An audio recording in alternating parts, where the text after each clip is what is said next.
Well, this is actually the third morning here at Mills Campground. So I'm gonna actually take the road now and head down to Mills Canyon Campground, which is gonna be the road I hiked yesterday. There's only one sketchy part, but I think my car can handle it, no problem. A forest ranger I saw said she took her RAV4 there, so should be fine. So I'm gonna pack up. Here I go. Down the rough road. Beginning's not too bad. Not too bad in the beginning. It's narrow, I just hope nobody's coming up as I go down. But as you can see, it's not too bad. Ooh, shaky, shaky. And now here's the part where it gets steep. Some people say this is kind of nerve-wracking, but I guess it is if you're gonna drive straight off the cliff edge. But it's not too bad. I'm just gonna go nice and slow so I don't accidentally slide or anything like that. I know this first part's easy, but then further down it gets muddy, and that's where it's gonna be more of a problem. Or more of a risk, rather. Not too bad, right? I saw a Honda CR-V parked down here, so they went down this way. I can make it. Although, he probably didn't have hundreds of pounds of gear in his car. So, this is the first part where it's definitely no RVs because it's a really sharp turn. Oh, let me turn this way here. I saw some parked right in front of us here. They're gone. So let's get going. What an adventure, huh? Whoa. It's not too bad. I mean, I'll start recording again once we get to that really dangerous spot. Oh, not dangerous, but the only real sketchy spot. The other sketchy spots right here are actually because of these little creeks. They were extremely muddy when I walked by them yesterday. But muddy for feet are sometimes different from muddy for cars. Yeah, it seemed okay. There's some more muddy spots up ahead. Not too bad. So right now I'm holding the Osmo Pocket just on my dash with my hand. It's probably shaking like crazy. But I'm hoping the gimbal aspect. Oh, hey, there's one of the cars I saw parked here last night. I guess he decided to park there and just call it a night. What's he got, a Dodge Caravan? He made it down here in a Dodge Caravan.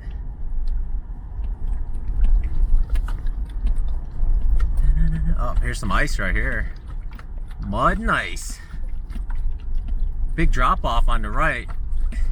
I guess it's kind of scary because it's tilted a little. So if it was iced over, it'd be slippery. Tomorrow we're gonna leave, but we might leave. It's supposed to get really cold tonight, so tomorrow we might leave toward noonish. So any ice up there gets a chance to melt. It's 10 o'clock now. I was gonna wait a little longer, but I didn't want to sit up there all day.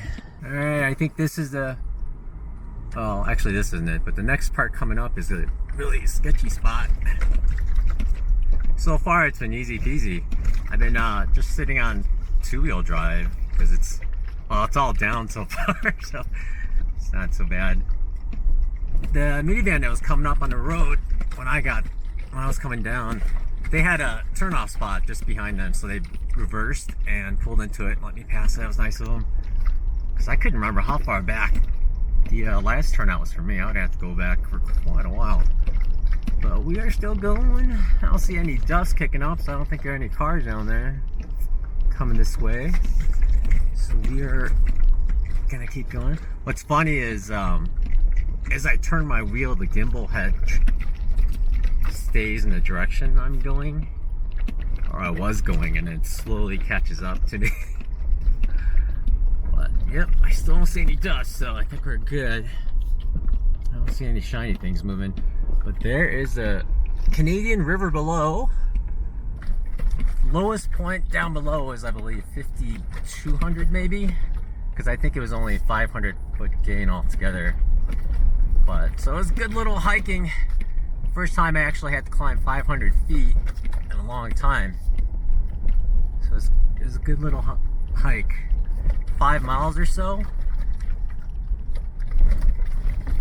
It was about 6 miles altogether, maybe a little bit more. Rough and tumble, rough and tumble. Here we go. There we go. This is the spot. The left side had some deep ruts, so we're gonna hang to the right and then just slowly go. You know, what's hard is I can't look down. Oh, it's not too bad. Didn't hear anything scrape or anything. Oh, not bad at all. Wonder how it's gonna be going up. Seemed like nothing, actually. All right. Still going down. We're almost down to the river.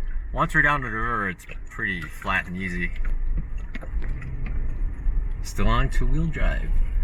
I've been mulling over whether I should preemptively put it in 4-wheel drive as I go back up, or just keep it on 2 for as long as I can. All the other stories I've heard about 4Runners off-roading, they generally just keep it on 2-wheel drive unless they start slipping or something. But I don't think. I mean, it's not like these roads are technical, they're just not the best roads for every car. But I think past here, we're not going to see any more minivans or sedans or sprinter vans and stuff like that. So I think we're golden. Shouldn't be much traffic. Let's see if anybody's at the campground. So only SUVs or trucks will be there, so I'm guessing there won't be too many, but who knows.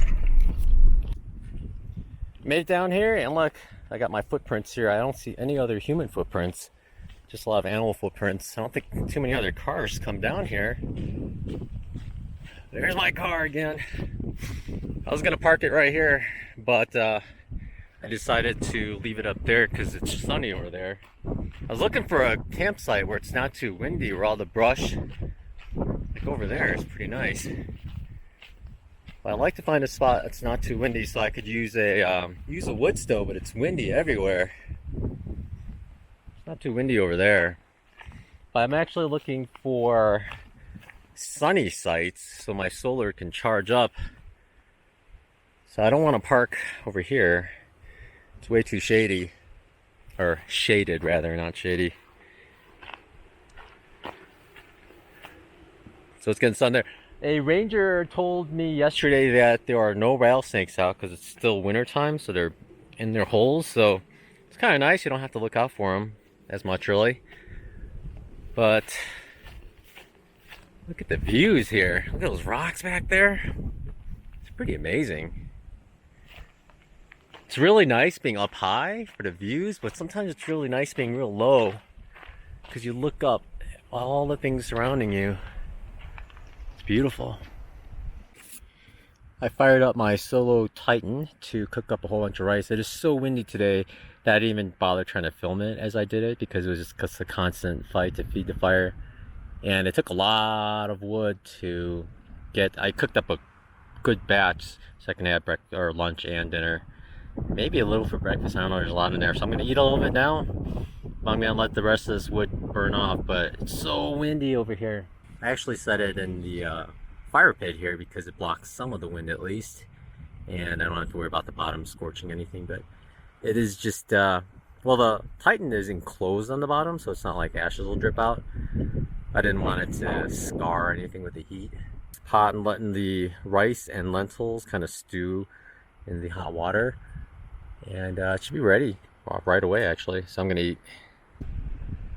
And here's what it looks like. Pretty nice. Nicely cooked. I'm doing a motion time lapse of it. And I don't know if you can be able to see it, but every now and then the camera jiggles because it's moving tiny fraction between each shot. It's every 2 seconds. Photo, move, photo, move.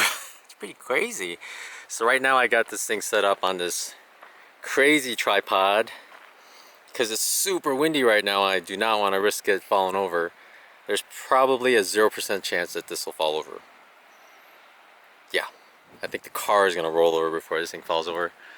But as soon as I set it up, all the clouds disappeared and we just got little clouds. Those are all the clouds that blew over earlier. It would have been much better now that... Come on, clouds, show up. I was camped way over there somewhere, but I thought I'd go down the street to see what it's here and check it out. It's one of those concrete buildings where they store the fruits and nuts and stuff. And here's a little information placard. Pretty cool.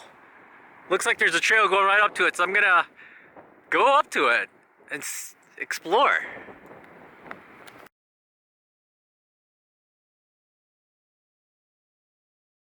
Wow, this is over 110, 120 years old. It just built it out of rocks and mud. Let's hope there are no animals in here. Hello! Wow, oh, there's graffiti. Check that out. Nice little doorways. Rooms. Wow. What's this for? Oh, check this out. What's that for? It looks like you could put trays in there. Might be for smoking. Smoking meat or something. Looks like air goes in through there. I don't know. Oh yeah, good thing I didn't walk on that tin. I don't know if I would have trusted it. Check out all this stuff. Huh. I didn't even know it was here. And there's another building over there. Slightly more destroyed. Another information placard. Can you imagine living here? Just surrounded by these rocks like this? So cool. It's so windy though. Definitely need a good shelter. So windy. Check out this little campsite. Is that actually a rock that is that flat? It's crazy.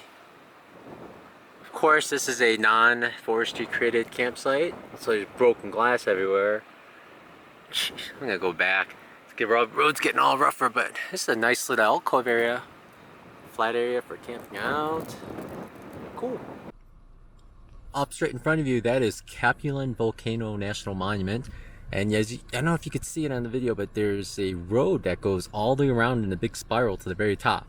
You have to pay to take it up, but it looks really far and it's really high. I hope the clouds all disappear by then. But that's where we're gonna go today. We're gonna go to the very top and do some talking, I guess. Hello, I'm at the Capulin Visitor Center to get a pass to drive up to the top. It's $20 to drive up to the top, if you can believe it. So kind of pricey. It's $20 per car, unless you have a National Parks Pass, and it's free. And look what I just got.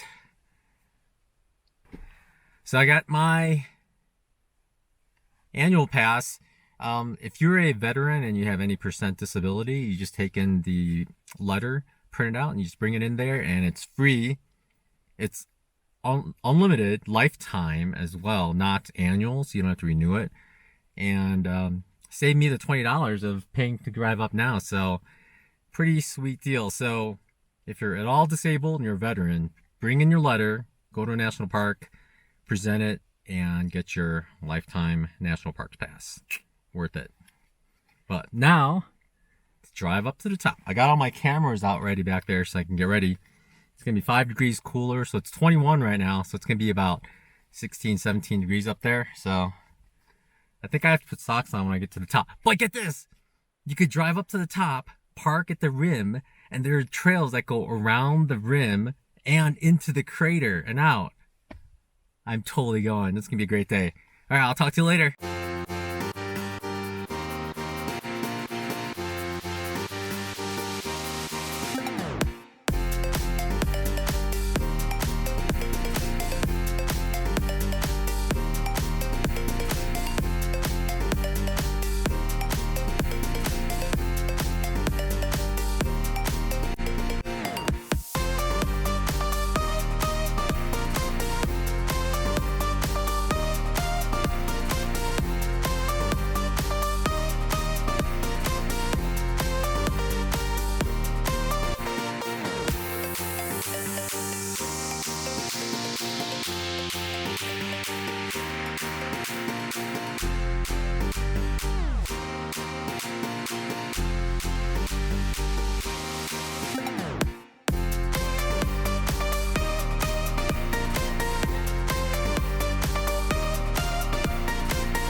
Here's a map of where we are.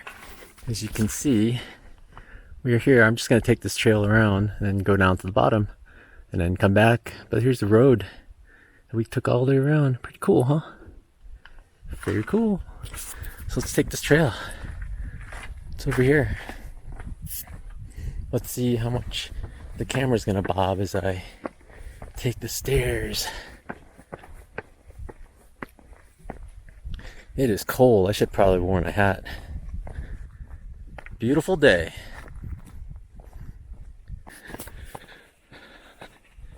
Look at this walk up. Out to the side, it's just huge wide open views. It's amazing out here.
Alright, this is the end of day 6. I was gonna go to a Flying J, but there were no spots for cars left. So I decided to go to another Flying J, and it's 14 degrees right now, and it's only 8:30. So if it's this cold, it's probably gonna be like 0 in the morning. And I do have a bunch of canned items and some sodas that I have not put in the fridge or anything, but they'll freeze overnight. Because in a car, you can't really close up all the windows because the condensation would be so bad. So I think the best thing for me to do is to keep driving and try to go southwest as far as I can for as long as I can until I get tired, and then try to find a truck stop after that. But I don't think I should stop at this Flying J because it's just going to be far too cold. I think with my quilt and everything, I can sleep through it. It's just all the liquids in this car are gonna freeze. So it got cold pretty quickly. I knew there was a new polar vortex coming in by the 9th, but it came in a couple days earlier than I thought. But well, you just gotta improvise on the road, so that's what we'll do. The first week had its ups and downs for sure, but I learned a lot and really enjoyed myself. The road life may not be for everyone, but you won't know until you try it out for yourself.